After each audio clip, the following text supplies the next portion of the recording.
but you've got the Lost 80s tour. It's got so many great Absolutely. bands and so many people here around the country here have enjoyed it so many years, but this year seems to be extra special. I think it's going to be really good this year. Plus, it's going to go to a number of states that it hasn't been to before, like Florida. That's going to be exciting, and Louisiana.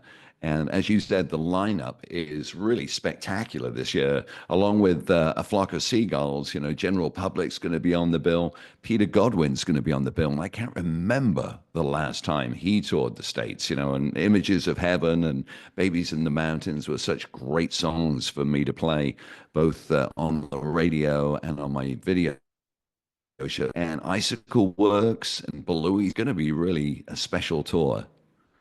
I know. I mean, I was really surprised at Big Country because that's one of those bands that I always wished that I had seen back in the day and really excited to be able to finally see him now.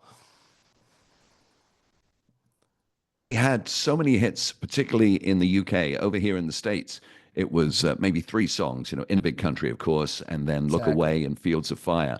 But over in the UK, I think they had seven platinum albums. So, I mean, however long they're given on stage, it won't be long enough because they're a great rock band.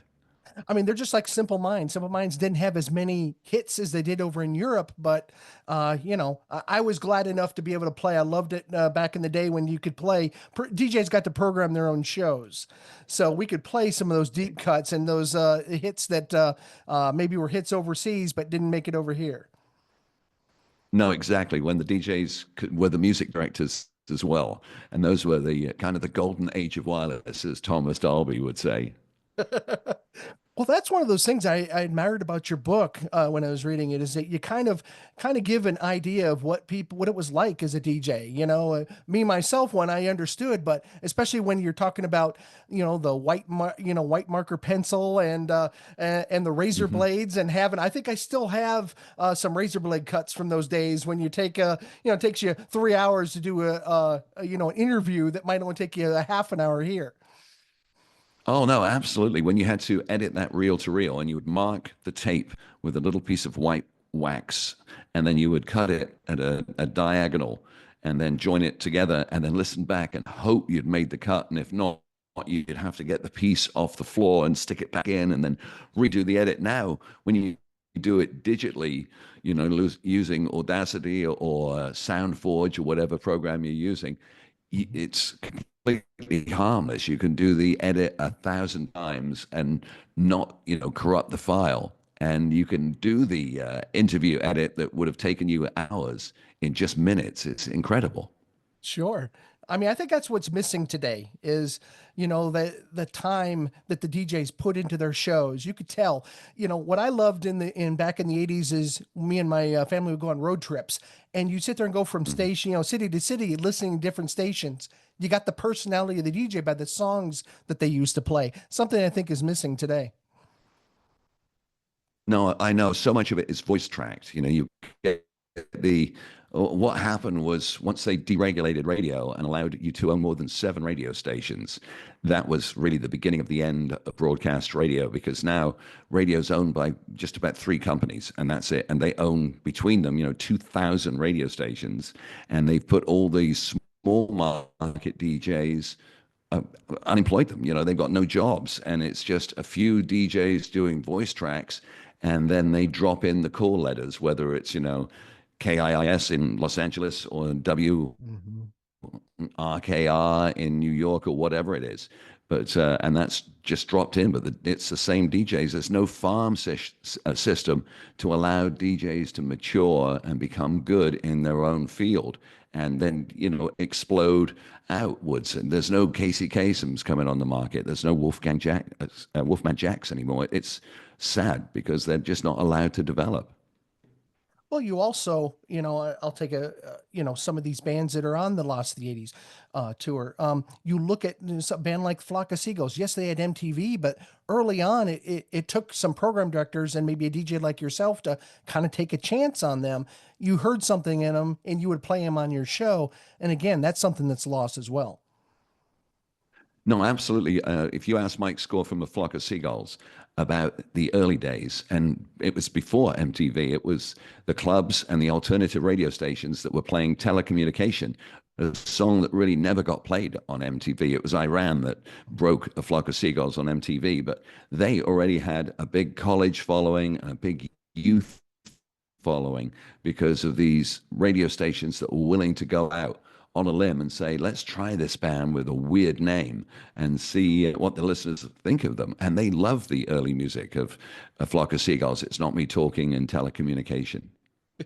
Yes, I mean you're going beyond the hits. You're going beyond like Gary Newman. He had so many better albums, just name an artist than just the with Cars or whatever. He had so many Right. good albums that came out, and also some other ones that just didn't make it here in the States. Marillion is a prime example. A band that I thought should have made it here, just didn't get the. I felt that the radio support, and of course the tour support here. No, absolutely. There's certain groups that just just don't make it. They stay underneath the radar, which is really sad, and they should have broken big. A local band in Los Angeles should have broken much bigger, and that was the Untouchables. They were a great ska band, but they were an American black ska band coming on the scene when America wasn't ready for that. Had they been an English group, hopefully they would have been as big as the Specials or Madness or the Beat. But really, Mhm. the Untouchables never broke out of that little LA scene, and they were always so great live. I used to love working with them, and it's like, why aren't they bigger? I know it was another band from LA I thought was going to be bigger, the Plimsolls. I mean, that's a Hmm. band that was right on the verge. You had Peter out there. I thought that was a band that was going to do it. Another one from Canada, Honeymoon Suite. They had everything, the hooks. Johnny D's one of the best vocalists. And again, it's just one of those bands that kind of just fell under the wayside. I know, and on a tour like Lost Days Live, there's room for those Yes. bands, which is great. You have a group like China Crisis or Icicle Works that really only had one or two small hits in America, but Mhm. they have just a vast repertoire of music. And when they're on stage and they're live, and the fans are seeing them and they hear them play Birds Fly a Whisper to a Scream, they go, I know that song. But then they go into the rest of their catalog and the audience is on their feet dancing and having such a great time saying, how come I didn't know this music? Well, that's the thing that I like about it is that people can go there. They're going to go there for the hits, but they're going to walk away fans, Hmm. of some of these bands. I remember doing a club date with a flock of seagulls, and of course, everybody knew I ran and wishing I had a photograph or whatever. But they walked out, going to his merch table and buying his albums because they finally had an appreciation for what he, something that wasn't played on the radio. If you ask Mike Score from A Flock of Seagulls to describe himself, he says, I'm first and foremost a songwriter. Mhm. He doesn't consider himself the musician. He doesn't consider himself the singer, the performer. He's all about the music and the songs. And when they do what you just described, that makes him feel so great because it's his music, his songs that are communicating with them. And, that's what it's all about because at the end of the night, you've had such a good time and you remember, that was a concert that I just loved. What's it like putting together, a lineup, because it's ever changing. This Hmm. lineup of Lost 80s Live is ever changing. And it's, you always, the lineup always seems to surprise, have some surprises. What's it like, when putting together the lineup? It's fun. Rob Juarez does a lot of the work, the guy who came Mhm. up with Lost 80s Live. But Sure. he spends, I would say, a month on the phone with me, going back and forth. What do you think of this? What do you think of that? Could you voice this? And I'll voice like, this year it's going to be a flock of seagulls and General Public and then a couple of other bands. And you'll go, the promoters aren't going for that. Let's go in a different direction. And that's when Big Country was brought in, and China Crisis, and Belouis Sum was brought in, and that was a great addition because Belouis Sum hasn't played on a major tour for a long time. But he was the guy who toured with Frankie Goes to Hollywood when they were Right. huge in '84. And then people hear Imagination or Some People from Belouis Sum, and they're like, I know these songs. These are great. So it's fun putting the bill together, particularly when I get to put the promo together, because then I get to do the flow of the music, and then people listen to it back. Like my wife, she'll go, I didn't know they did that song. Oh, I can't wait to see them. So it's great. Well, me and my wife had a chance to go see Howard Jones and ABC. I had a chance to talk to Martin Fry, and he's like, Richard was one of those guys that championed this music back then. And I really enjoyed, it was masterful what you did on stage. You kind of taken a history lesson, from all the way from Kraftwerk all the way on up. Is it something we're going to see again, or is you got some surprises for us? It's going to be more surprises, because that I had, a 50-minute set to do. Yeah. Yeah. We've got so many acts on the bill. I don't want to step on anyone's toes, and I don't want to take time away from the Vapors or from Big Country or from the Polecats or from, heaven forbid, general public, because they've got so many songs. So I'll probably be doing like 10 to 15 minutes, but I'll be doing a different thing each time, and hopefully interacting with the audience and getting everyone going. So I hope it's going to be so good that people are going to have a problem getting up and going to the bathroom. I want them to be like, oh no, I was going to go to the bathroom, but this is fun. I want to stay in my seat. So I need another beer, but I'll wait another 10 minutes, Yeah, we saw you in San Antonio at the Tobin Center, and of course there was somebody up there saying, I'm being kicked out, Richard. I'm being kicked out. So, but what I liked about it is that you kept everything fresh, and I was trying to name these bands before you said it, and you had me at OMD. I thought it was going to be something else, but it was enjoyable. It's kind of having that history lesson, and I know we all walked away with them a little bit more of appreciation. Yeah, and I tried to frame it that way, exactly as you just said, not to tell them who was going to come up next, to let people guess, to tell them the backstory of the band, and then reveal the name of the group. And it seemed to work so well all across the country. People just loved that. And you would hear them yelling out names that they thought it was going to be. And sometimes they're right and sometimes they're wrong. Quite often people would yell, the go-to was either Duran or Depeche Mode. And I would point and go, yeah, they're coming. I promise we'll get to them. But right now it's, and then you get into it, and then you get that big scream when the name is revealed. Well, let's talk a little bit about Depeche Mode. They have a very prominent, they're very prominent in your autobiography, World in Your Eyes. Mm-hmm. And I just want to know your thoughts. A band like that coming over, they had a minor hit, and it wasn't until, People Are People, really, that's when I became aware a little bit of them, just like a lot in America. But they seem to have a meteoric rise from after People Are People. Within 2 years, they're playing a stadium. Can you imagine? Absolutely. Can you tell me about, from your perspective, on Depeche Mode's rise from being this kind of college radio band, to filling stadiums, which I don't think anybody predicted at the time? No, in fact, when we put them into the Rose Bowl in 1988, everyone thought it was going to be a complete failure. The people, Rick Dees over on Kiss FM, said they're putting a one-hit wonder into a football stadium. And they were joking about it. And in fact, we had a plan in the back of our minds. When I say we, it's not the royal we, it's me and the people from Sire Records and Mute. We talked for a while and said, if we don't sell out the stadium, what do we do? And there was a plan of bringing in giant curtains to cut off the stadium, and Depeche were going to play across the stadium to 25,000 people. And we hoped to get at least 20,000 in, so it wouldn't look terrible. And, the rest of the stadium would be closed off, so it wouldn't be masses of empty seats. But then on the first day, when the tickets went on sale, and 35,000 went in 4 hours, and this was before computers could print out the tickets. People had to stand in line and physically get the ticket. And for 35,000 to go in 4 hours was almost unheard of.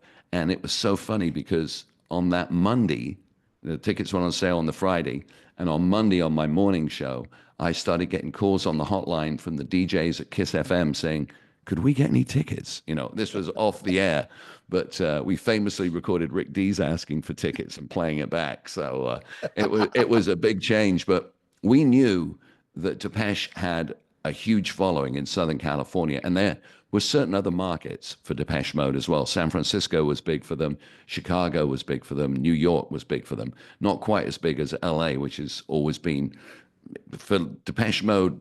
Los Angeles and Germany are their Yeah. two huge markets because Depeche Mode were the followers of Kraftwerk, and so the Germans loved Depeche Mode. And Southern California has always been their biggest market in America. But to watch America open up to Depeche Mode, and recently with the Memento Mori tour, it's so rewarding to see that 35 years later, the band's as big or bigger now than they ever were. I understand. I mean, they're huge. And like I said, it became a surprise when I'm sitting there and I was living in Florida at the time working in Hmm. radio going, Depeche Mode, they do. I was singing the same thing. They've got one song. They're going Right. on sale. And then of course I see in Hollywood Reporter, I think it was, and it's just like they've sold so many tickets. It's like, okay, I missed the boat on this one. Well, so many people did, unless you were part of that inner circle, and Southern California is the inner circle. I don't mean just a few people. I mean, it was if you weren't in Chicago or New York or San Francisco or Los Angeles, it was easy to make that mistake.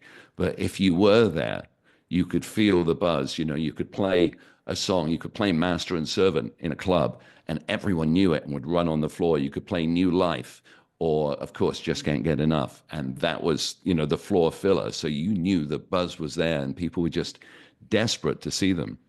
Do you remember the first time you heard them? Like the first song and you're like, okay, there's something here. Yeah, the first time I heard them was No Disco from Speak and Spell, and I thought, this is great. They've taken the dark side of someone you mentioned earlier, Gary Newman, Mhm. and they've taken that feel, but they've made it danceable and accessible on a pop basis. Because I was a huge Gary Newman fan. I loved Our Friends Electric, which came out before Cars, and I thought Exactly. that was a fantastic song. And so for Depeche Mode to take that feel and like some of Gary Newman and some of Ultravox and some of Visage and put it all together, it was fantastic. And I just didn't know if they would survive after the first album and Vince Clarke left. I thought, wow, the songwriters left. And it was all the songs that I loved. Who's Hmm. going to follow? And for Martin Gore to go, hello, let me try. That's almost unprecedented in music. And talk about Vince Clarke, his band Yazoo, right Hmm. after it. I thought that was a very underrated band. Still one of my favorite songs. I used to have my cousin. He was 4 years older than me. He was in college, so he would send me mixtapes, and he was big on imports. Hmm. And I remember him singing a song called "Happy People" by Yazoo. Doesn't get played, and it's the only song, if I'm not mistaken, that Vince Clarke ever sang. And it's just amazing. I remember hearing him talk about that, saying it's one of those songs that he got pushed in, pushed to Hmm. do, but he enjoys hearing it every once in a while. I think he did that one before he'd recruited Allison to join him as part of Yazoo. But then, they took off, and now she's back and touring, and she's going to be one of the headliners at Cruel World, Oh which is my on May gosh. 17th in Pasadena. Unbelievable. I know it's fabulous. Now Andy Bell from Erasure, Mm. what he has to do is try and get Vince out of the studio because Vince is a studio dog. He loves to be in the Yes. studio working on music and doing new tracks, but playing live is not what he likes to do. And it's Right. what Andy Bell from Erasure loves to do. So, they're like, "Oh, come on, go on out and play with me." Well, I like to talk to you a little bit about MTV, but not in the sense of how important it was. We all know how important Right. MTV was, but I remember watching an interview, and it was basically talking about. It's from your book. You're basically talking about Billie Jean, and the first time you Hmm. watched Billie Jean, and you were able to put it on your video show much before MTV decided to put it on. Yeah. Did you? I remember feeling that there wasn't enough black and minority artists on MTV at the time. What did you feel about it? And of course, when you heard it, you had no qualms about putting it on your Oh, show. no, I'd done a lot of private parties for Michael Jackson because prior to breaking into radio, I was a mobile DJ and I did Barbara Streisand's son's bar mitzvah her and Elliot Gould's son, Jason Gould. And there were, yeah, I mean, it was just packed with A-list music stars. And that's kind of what got me into meeting Michael Jackson for the first time. And I was a huge fan of him because I grew up with American black music, R&B, Stax Records, Motown, that kind of thing, Atlantic. And so I was thrilled to meet Michael. And so when the people from Epic Records came to us with Billie Jean at my TV show, which was called MV3, and said, look, we know you've worked with Michael. Would you give it a chance? MTV won't play it because he's black. And we had no problem. We were already playing early Prince. We were playing Soft and Wet, and we were playing Atomic Dog from George Clinton. It didn't matter. As long as the song was good, it didn't matter the color of the skin to us. So me and Peter Facer, the music guy, the guy who was bringing in all the videos, we watched Billie Jean, and we were blown away, not just by the song, but also by the video with him dancing down the street, lighting up the paving stones with his feet. And we said, oh my God, we'll play this. And the guy who owned the TV show, and it was on in 50 markets, we called him up and he came in and he watched it and he said, I'm going to edit this into tomorrow's show. Do the stand-up right now in the corner and we'll edit that in as well. So I did the stand-up, you know, and we called it it was our first ever world premiere video, the MV3 world premiere video. And then Walter Yetnikoff at CBS had been pushing MTV to play it, to play Michael Jackson's Billie Jean. And they got into a fight with MTV. And Mark Goodman from MTV, who's a really good friend of mine, after he read World in My Eyes, he said, you got something wrong. And I said, okay, tell me what. And I was expecting him to say, no, we weren't against playing black music and all that. He said, we got into such a battle with CBS that I was told by the heads of MTV, John Sykes and Bob Pittman, I had to go through all the playlists and take out every CBS artist, you know, Billy Joel, everyone. He said, because we were going to play nothing from CBS. And he said, and then you started playing Billie Jean and it took off. And MTV were like, uh-oh, we've made a huge mistake. And they said to Mark, put the CBS stuff back in and we're going to create a new category. And we'd launch Billie Jean as the MV3 world premiere video. MTV started a category called the MTV World Premiere Video. Yep. And their very first one was Michael Jackson and Beat It. And I know it was such irony that they did that. And, you know, it was like, boy, but they were so huge. They were much bigger than MV3 ever was. MTV was, you know, at that point exploding. But the thing that Mark told me that MTV was 6 weeks away from going off the air because they didn't have any money coming in for commercials. All their commercials were 1-800 egg fryer and things like that. And with Michael Jackson, suddenly Coca-Cola came in and Ford came in. And at that point, all the cable networks that were holding back on carrying MTV said, we'll put them on. And it was Michael Jackson that saved MTV. And ironically, MTV hadn't wanted to play him because he was black. But now he wasn't that black. So I mean, it's, you know, it just racism, I'm afraid. Sorry, you know. It does. It wasn't the VJs, though. It wasn't Mark, and it wasn't Alan, and it wasn't Nina, and it certainly wasn't JJ. I mean, JJ was a fantastic guy, and it wasn't, you know, JJ was black. He was the token black figure, but he was a brilliant DJ himself. He'd come from Key West in Southern California. I knew him there. And, of course, Martha Quinn wasn't. It was just, they thought, no, rock and black doesn't go together, but hey. Well, I mean, I grew up in a town called Cadillac, Michigan, and the only claim to fame is Kiss played our homecoming back in '75.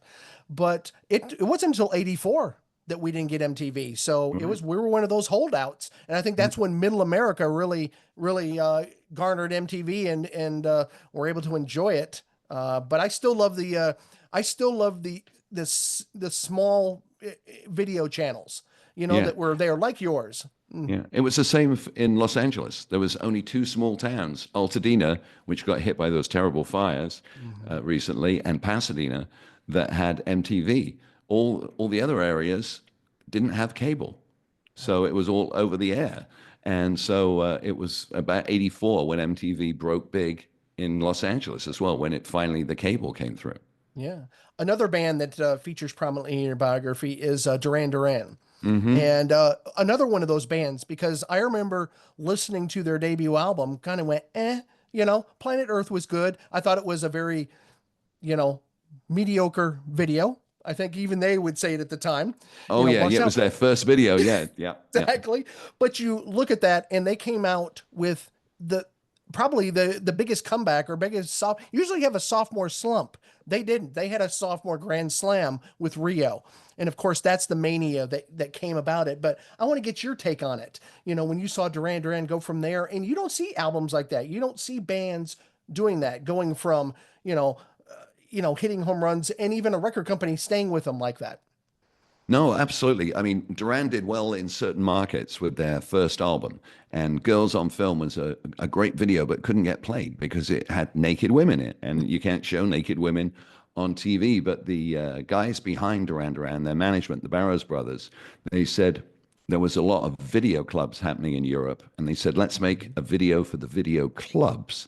Because they'll play it, and the clubs ate it up, and so the Duran started to get a lot of followers, and they became popular in Australia and Europe, and they were sent out on a world tour. Much smaller venues, obviously. They weren't playing, stadiums or anything Sure. like that. They were playing, 600 seaters, but they were going to travel around the world. And John Taylor said, if you get a bunch of kids together who've got the taste of success, like Duran had a taste of success with their first album, and you send them around the globe and they are playing 6, 7, 8 nights a week, because sometimes they do 2 shows in a day. He said they start to write music on the road because they're getting hungry. They're coming up with new licks. They're learning their instruments.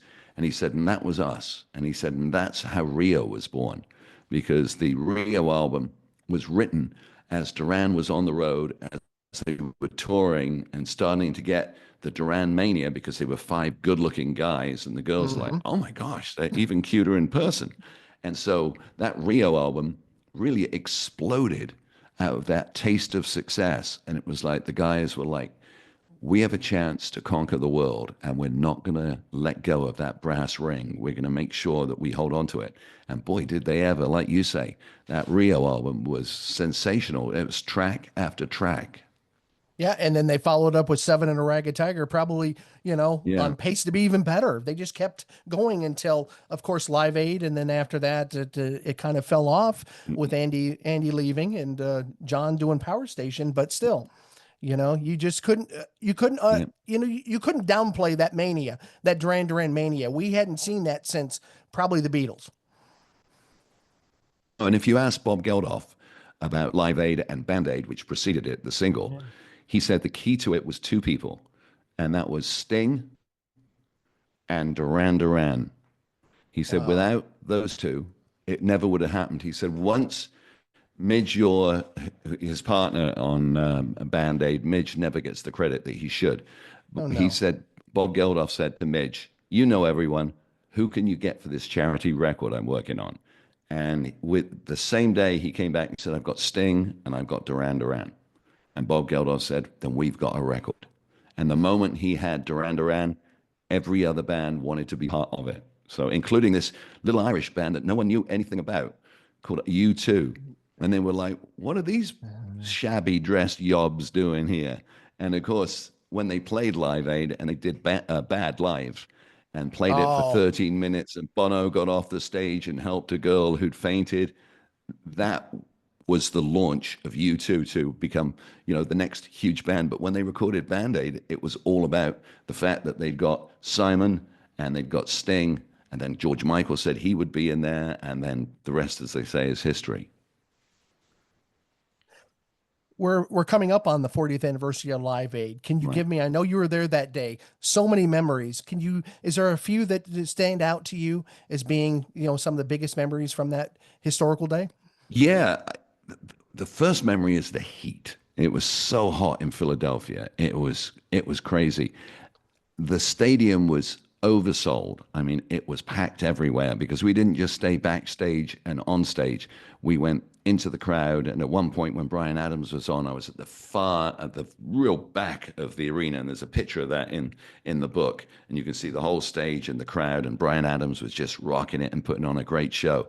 But my most memorable moment was after we were thrown off stage because we weren't MTV, we were MV3, and but because we'd worked with the actual producers of Live Aid when we did both of the US festivals, they gave us the passes, but we were thrown off stage, and they said no, only MTV's allowed up here and ABC, and then it was John Taylor who walked me back on stage with the camera crew and put his security guard with us to stay with us for the rest of Live Aid. He said, look after these guys. And I just remember being on stage, standing next to Chevy Chase, Madonna, and Mick Jagger as they're getting ready to do, the encore, which was "We Are the World," which shouldn't have been played. It was going to be "Do They Know It's Christmas?"